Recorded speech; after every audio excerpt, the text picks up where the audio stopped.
Discovering Your Creative Passion and Getting into the Flow by Jennifer Crystal Johnson, innerworkcoaching.life.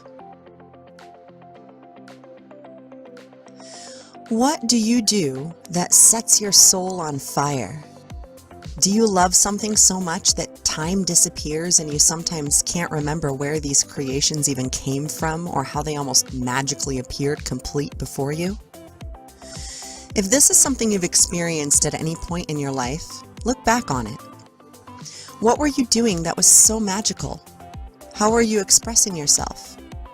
These are some questions that can help you to determine what you're really passionate and excited about, although exploring different activities and interests can also help with that. If you already know what inspires you, what you're passionate about, then it's important to do that thing or those things on a regular basis to keep your system in the flow as much as possible.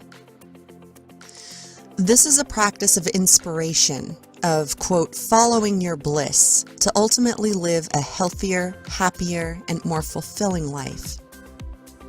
It doesn't matter whether anyone else likes what you're doing or not. This is all about you, only you, tapping into your inspired state of being and getting better and better at doing so. This allows you to become more focused and productive, and there are a few ideas I'd like to share with you about this topic. There were some interesting lessons to be learned during the creation of a particular piece of music I recently worked on, which clearly still needs a proper edit and mastering by a professional, but the point is for me to eventually learn all of that so I can do it on my own and express myself 100%. Sometimes this doesn't happen when working with someone else who knows what they're doing, as they are in charge of the creative expression and have control over it to some degree. By learning these skills on my own, I'll be able to overcome fears, learn new software, and put my natural talents to use. Of course, that's not to say I don't love collaboration. I absolutely do, and I can't wait to learn more so that I have more refined skills to bring to the table, but you get the gist. It is my firm belief that everyone, and that means you too, has been given natural gifts, talents to explore, interests to learn about and get really good at that will ultimately benefit not only you, but the people around you and the collective as well. Did you know that art and creativity are actually cleansing and healthy for your soul? You can feel the benefits of your expression as you're creating, and when that flow of energy is actually focused and directed into something amazing. This type of energy is the energy of your spirit, your soul, your divine inner being. The activity in and of itself is irrelevant except for to you and those with that same shared interest. So make it about yourself. Do it for you. If further benefits arise from it naturally, then that's great. But sometimes you literally just need to sit down and do something for yourself. That being said, let's cover a few ideas about nudges from your inner being and hopefully give you a better understanding of some of the behind-the-scenes aspects of inspiration and inspired action. 5 ways to recognize inspiration from within. That little nudge that quietly makes you feel a small but powerful desire to do a specific thing in a specific moment. All too often, we end up denying ourselves the time or energy to do these things because we're convinced on a subconscious level that life isn't supposed to be fun. It's supposed to be all work and no play, right? As a serious adult, you're supposed to work first and not play until all the work is done, right? Unfortunately for all of us, there is typically always more work to do. So if we continuously deny ourselves the time or ability to create while inspired, that energy has to do something else, go somewhere else, be released in some way, or it may get trapped and stuck somewhere and manifest as other issues after years of sticking with that subconscious and guilt-conditioned habit of denial of self. Technically speaking, each time you say no to your inspiration, you are denying your own divine essence and what it knows is best for you and your life, as unlikely as that may seem at first when your ego mind is still in charge. Any and all of the programming we've been exposed to during our formative years can have us in this loop of insanity, desperately wishing for change yet feeling trapped and unable to move forward. If you're feeling lost, inspiration and inspired action will help you to find your way, especially once you've begun practicing it and can more easily communicate with your own soul or inner being for guidance. So, how do you begin to recognize that little nudge from within? Here are a few ideas to help you get started. 1. It may not even be about anything quote-unquote big, but when you make one decision and then later wish you'd made a different choice and it feels kind of like a quiet nagging, this is your inner being sending you the message that you should pay closer attention in advance next time and make a more inspired decision. 2. When you have an undeniable urge to go and do something, even if it seems weird, such as washing your car, walking a mile to the store, or another chore or not always enjoyable activity, this is your inner being trying to lead you somewhere so that you can experience something significant to only you. This will mean whatever you believe it means, and if you aren't paying attention, you may miss it. 3. When you're inspired or have an idea but can't do anything about it or deny yourself due to other obligations, that's your inner being telling you that you need time for creativity and expressing yourself. If at all possible, safely, of course, document your ideas when you have them, because losing track of an idea in your mind is never fun, and sometimes these ideas are irretrievable. Lost forever in the sheer number of useless thoughts the typical human being has in a day, buried beneath drivel. To avoid this, have some way to document your inspired ideas with you at all times. It helps a lot. And you wind up with one of two different reminders. Either an obnoxious and frustrating one in which you forget a great idea, or a triumphant and relieved one where you're prepared and at the very least have the option to use that idea should you want to. 4. Opposition from those around you can be commonplace, especially if you're passionate and determined about something that you've never done before or that has you taking any kind of risk. People typically fear change, so when you effect change on purpose and independently, they may not know what to do with it and can react in harsh, critical, unsupportive, or unloving ways.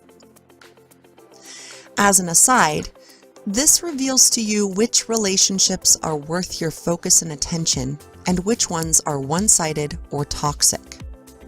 Before the life of your dreams or even the next level can manifest, the old must be shed and the new embraced and nurtured. This also means you will need people around you who will be honest but loving with you, and this cannot happen if all of your time and attention is being given to those who drain you.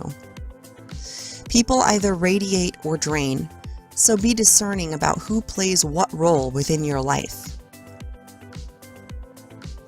It often happens that when you make the decision to change your life for the better, the things that might hold you back from that will be purged from your life and fall away. This is simply creating space for something better to manifest within your reality, a step up, so to speak. 5. You feel like you could do whatever you're doing forever, but it isn't necessarily an exuberant excitement, more like a simmering type of excitement. This is a great place to be because you will be productive, but be careful of taking on too much at once because that may lead you to experience burnout.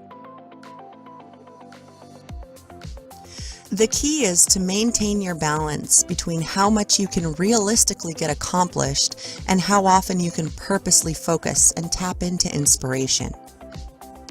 The thing that allows you to tap in effortlessly is the thing that you should be doing anytime you're inspired and have the energy to do it, but you should also create a practice around this activity for best results. As an aside, the recipe for any journey is to always take another step. And the more steps you can take quickly, the more momentum you will pick up. However, in order to pick up momentum, you have to continuously take steps, so you can probably begin to understand how consistent action can really propel you forward. Like anything else, failure is likely to happen multiple times, and each incident will help you to expand your consciousness, knowledge, and understanding. Knowing this in advance allows you to have more patience with the process, which in turn allows you to more effortlessly manifest what you are envisioning for yourself and your life.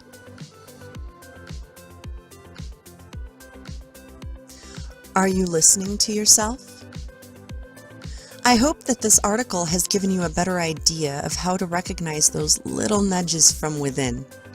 Your inner being is always calling you in the direction of your dreams manifest, so pay attention to those quiet inspirations. They won't be insistent or loud like your ego's bright ideas tend to be. No, this idea feels like fun, like you're a little kid and you almost feel dumb for being so excited by this ordinary everyday thing or activity or whatever it might be.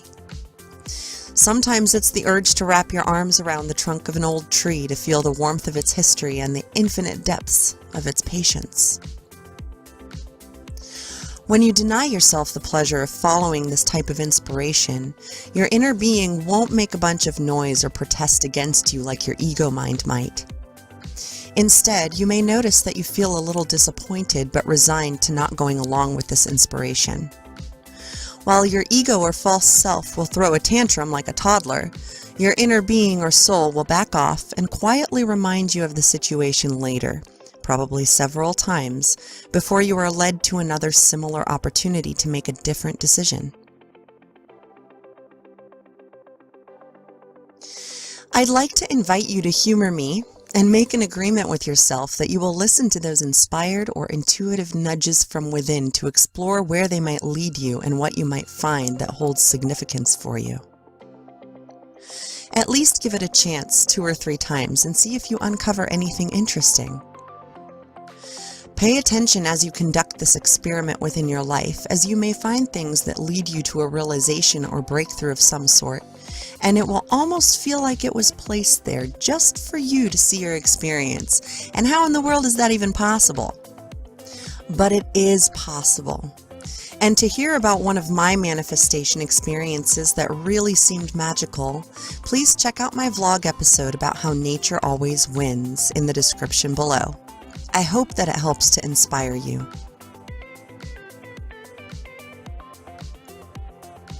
Thank you so much for being here and allowing me to share my interpretation of certain aspects of this journey with you. I hope that some of this has helped you in some way, and that you begin to understand that learning to follow your own inner guidance will help you along your journey, and can especially help you with manifesting your ideal experiences in physical reality. How do you express your inspiration? Has following your intuitive nudges ever led you to something unexpected or important? Share your story in the comments if you're so inclined. Love and light to you, my friends.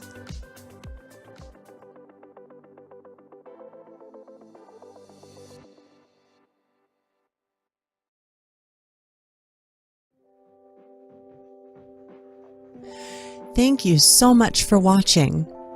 No matter where you are on your journey, please take good care of yourself from within on all levels. If you'd like more guidance, please subscribe to my YouTube channel or visit www.innerworkcoaching.life for more content or to apply for one-on-one coaching. With unconditional love and light, I wish you an amazing week, and I hope to see you again for my next video. Namaste.